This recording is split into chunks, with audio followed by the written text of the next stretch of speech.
Building trust in AI is crucial to wider adoption, which makes sense. Hmm. I mean, just from what we've seen with generative AI and hallucinations and a lot of bad publicity that may go around that and the fear that that would drive, it's really identifying what your business needs and how that can be as controlled as possible and as accurate as possible. And there's Hmm. so many frameworks even that are dealing with Gen AI now that enable you to keep a much tighter hold on what has been generated and get a confidence kind of rating in that as well. So other things were they say to kind of build this trust. It's obviously going to require things like transparent communication about AI's capabilities and limitations, which is a very good point. From what we've seen in our work with AI, you do need to say, look, this is where it's going to be strong and this is where it's weak. And how can we harness the strengths and protect ourselves, like mitigate the risks from those limitations? The other one is stakeholder involvement in the development and deployment of AI systems. So that's obviously crucial. It's this coming back to that point earlier about it being organizational change as well. I think we really have to not discount that a lot of this change is through those engagement with those stakeholders and the process changes and the workflow changes and everyone understanding what AI is capable and isn't capable of. And then obviously the next one that they mentioned was adherence to ethical guidelines. Removing the biases and the skewed data and actually getting good solid data to ensure that you're getting decisions based on those ethical guidelines. Yeah, last few points there was kind of highlighting I think successful and familiar AI implementations, which is probably something they've done really well, and all the experience they have. And being able to emphasize its role in augmenting rather than replacing human jobs is crucial. That approach, let's say, to really say, well, how can we make everyone more efficient, better decisions, better quality data? That's really important.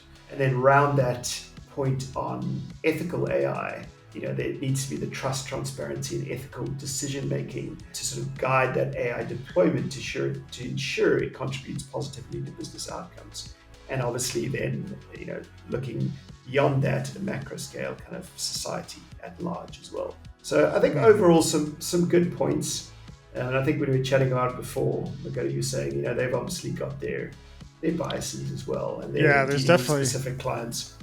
Yeah, I mean, there's definitely, we love to know what biases are involved when you're designing products, but definitely for the article, they're going to have their commercial interest bias because, they're trying to push that. So everything seems like it's positive. It's the survivorship bias where, all their clients seem to be not laying off, but that's just their clients because, I think I've seen articles on Amazon. They're talking about like, oh yeah, we're gonna lay off people. I think Salesforce and a few others have seen that, oh, we're directly laying off people because of AI. So whether or not those are articles that I've seen and how much was affected, I can't recall. But no, I think that's also, again, that describes the survivorship bias, but then also it's industry specific bias too. Like those specific industries that they're in, maybe they have a large enough team and a big enough cushion or budget to say, yeah, we can just keep people until we figure out how to actually replace them. So for them, it's expensive to fire full-time employees. So let's just keep them around since we're doing okay as a company. But other companies that are much more lean, they're going to have to sacrifice something. I almost see this as how it started off with, I think Apple really pushing this as a discipline and as a separate team and a part of the organization where it's so important to have some team or some specific people involved with just UX. And so same with the absolutely. AI, it's maybe that's where you have to have this. It's part of your digital transformation. So it was, they implemented UX processes to really be user-centric. Now to be AI-centric, but still involve your user, you have to have these specialized people that know exactly how to implement it, how to integrate it, how to utilize what's out there. And you have an individual that is an expert on that on your team.